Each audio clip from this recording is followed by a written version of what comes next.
वनसेन, देवीच्या सणानिमित्त मला गावी जायचं आहे. मी नाहीये तोपर्यंत बागेतील झाडांना पाणी घालण्याची व्यवस्था कराल का? बंडोबा, तुम्ही निश्चिंत राहा. आमची टुनटुन पलटण झाडांना पाणी घालतील. बंडोबा निघून गेल्यावर वनसेनने सर्व माकडांना बोलावले.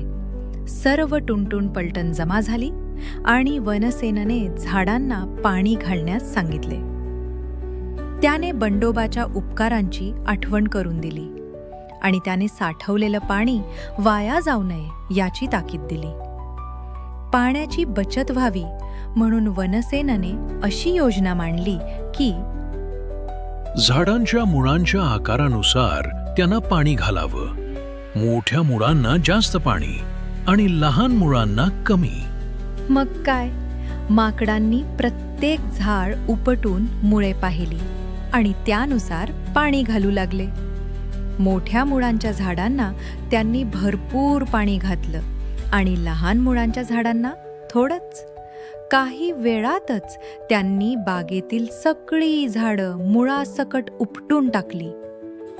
तेव्हा तिथून एक साधू जात होता.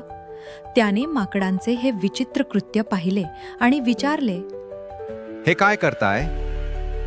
आमचे वनसेन शेठ सांगून गेले होते. त्यांचं ऐकून आम्ही हे करत आहोत. झाडांची मुळे उपटल्याशिवाय त्यांना पाणी घालता येतं हे समजून घ्या.